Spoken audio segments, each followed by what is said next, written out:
The 12 Huntsmen. From Grimm's Fairy Tales, by Jacob and Wilhelm Grimm. Translated by Edgar Taylor and Marion Edwards. This recording is in the public domain. Read by Bob Neufeld. There was once a king's son, who had a bride whom he loved very much, and when he was sitting beside her and very happy, news came that his father lay sick unto death, and desired to see him once again before his end. Then he said to his beloved, I must now go and leave you. I give you a ring as a remembrance of me. When I am king, I will return and fetch you.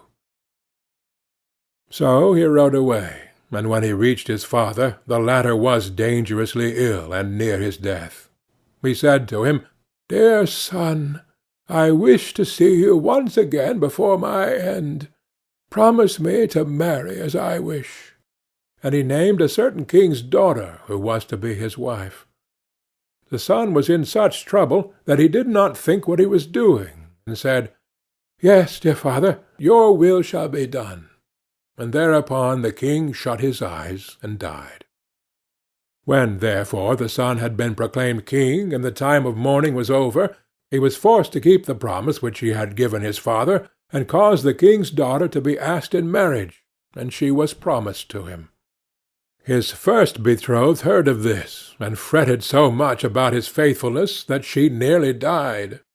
Then her father said to her, Dearest child, why are you so sad? You shall have whatsoever you will. She thought for a moment, and said, Dear father, I wish for 11 girls exactly like myself in face, figure, and size. The father said, If it be possible, your desire shall be fulfilled. And he caused the search to be made in his whole kingdom, until 11 young maidens were found who exactly resembled his daughter in face, figure, and size. When they came to the king's daughter, she had 12 suits of huntsmen's clothes made, all alike, and the 11 maidens had to put on the huntsman's clothes, and she herself put on the 12th suit.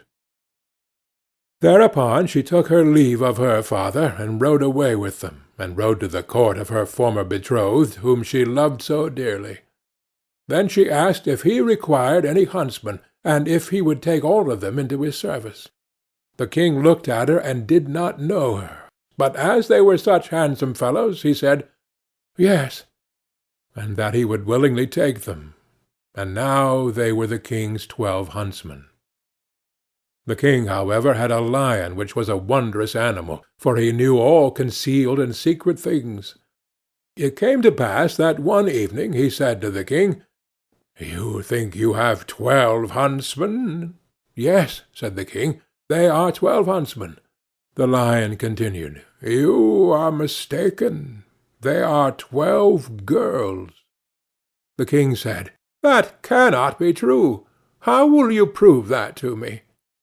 Oh, just let some peas be strewn in the antechamber, answered the lion, and then you will soon see. Men have a firm step, and when they walk over peas, none of them stir. But girls trip and skip and drag their feet, and the peas roll about. The king was well pleased with the counsel, and caused the peas to be strewn. There was, however, a servant of the king's who favored the huntsmen, and when he heard that they were going to be put to this test, he went to them and repeated everything, and said, The lion wants to make the king believe that you are girls.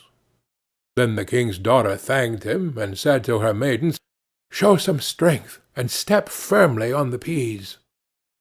So next morning, when the king had the 12 huntsmen called before him, and they came into the antechamber where the peas were lying, they stepped so firmly on them, and had such a strong, sure walk, that not one of the peas either rolled or stirred. Then they went away again, and the king said to the lion, You have lied to me. They walk just like men. The lion said, They have been informed that they were going to be put to the test, and have assumed some strength. Just let 12 spinning wheels be brought into the antechamber, and they will go to them and be pleased with them, and that is what no man would do. The king liked the advice, and had the spinning wheels placed in the antechamber. But the servant, who was well disposed to the huntsman, went to them and disclosed the project. So, when they were alone, the king's daughter said to her 11 girls, "Show some restraint, and do not look round at the spinning-wheels." And the next morning, when the king had his 12 huntsmen summoned, she went through the antechamber and never once looked at the spinning-wheels. Then the king again said to the lion, "You have deceived me. They are men, for they have not looked at the spinning-wheels." The lion replied, "They have restrained themselves." The king, however, would no longer believe the lion. The 12 huntsmen always followed the king to the chase, and his liking for them continually increased. Now it came to pass that once, when they were out hunting, news came that the king's bride was approaching. When the true bride heard that, it hurt her so much that her heart was almost broken, and she fell fainting to the ground. The king thought something had happened to his dear huntsman, ran up to him, wanted to help him, and drew his glove off. Then he saw the ring which he had given to his first bride, and when he looked in her face, he recognized her.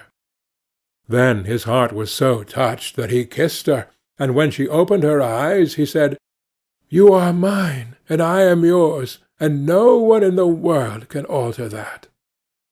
He sent a messenger to the other bride, and entreated her to return to her own kingdom, for he had a wife already, and someone who had just found an old key did not require a new one. Thereupon the wedding was celebrated, and the lion was again taken into favor, because, after all, he had told the truth. End of the 12 Huntsmen.